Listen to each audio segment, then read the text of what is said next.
Ever wonder who had the most productive run in NFL history?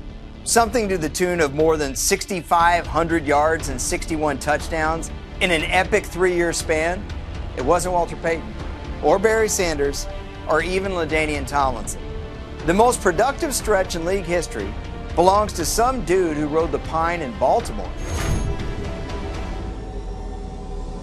Priest Holmes was an overachieving running back who had his moments with the Ravens, even eking across the 1,000-yard barrier in 1998. That was Ted Marchibroda's swan song in coaching, with an aging Jim Harbaugh taking snaps at quarterback. In came a new head coach, Brian Billick, who desired a bigger back and put in a new system. Next thing you know, Jamal Lewis was the workhorse, and the Ravens were in the Super Bowl, with Holmes as a backup. Then came this. Off tackle, lead play. Holmes gets a block from Richardson in the backfield. 15, 10, 5, keeping right. Touchdown! Inside the 10 to the 5. He dives. Touchdown! Kansas City. Holmes is out on the races. Touchdown, Priest Holmes. He's running as well as any back in the National Football League. Touchdown, Kansas City. Holmes was one uniquely motivated player. Overshadowed by Ricky Williams at the University of Texas, then relegated to third down back for younger legs and Lewis. Priest was going to change that if he could in the spring of 2001. He owned a Super Bowl ring, but wanted opportunity, the right team, to show what he could do with the football consistently in his hands.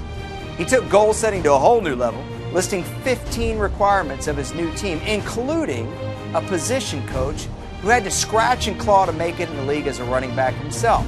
Lo and behold, the Chiefs met 13 of his asks, even if they might not have been capable of paying him the most money. They also had the clincher in James Saxon, a former running back who had to hang on in the NFL as a free agent, just like the once undrafted Holmes. Holmes worked his tail off, becoming a good pass protector and reliable pass receiver. By week 3 of the 2001 season, the league took full notice of what an undrafted backup with a Kansas City-sized chip on his shoulder could do when Holmes put up 225 yards and 3 touchdowns on the Redskins. Priest Holmes on the draw, 20, 15, 10. Priest Holmes splits defenders inside the 5. Touchdown! Next thing you know, the best 3 seasons this side of Jimmy Brown were underway. Holmes racked up 1,555 rushing yards to lead the league, a brilliant first act in Arrowhead. If he was outstanding in 2001, he was unbelievable in 2002.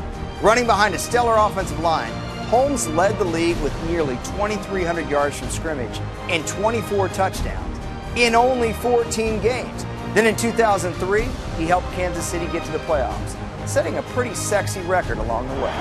Look for Priest Holmes here. Here he goes. He's up. That is it. Touchdown. NFL record for Priest Holmes. Like so much in pro football, Holmes' dominance over the rest of the league came to an end over the next 2 seasons.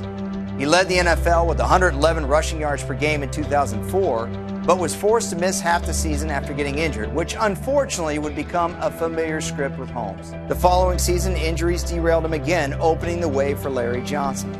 Yet if you look at Holmes' run from 2001 to 2003, the numbers are mind-blowing. This came right as fantasy football was exploding, and Holmes was the guy everybody wanted. To give you an idea, compare Priest's window with the best 3-year stretch of Adrian Peterson's career, who is widely considered today's top running back. It's not close. Despite the fact this Canton-esque performance came after Y2K, people have already forgotten about Holmes. He tried to make a comeback from his injury-plagued 04 and 05 seasons, as well as missing all of 2006. By that time, perhaps the most underrated player ever was past it at 34 years old. But next time you and your buddies are talking about the best running backs to tote the rock, try not to fly past Priest's name.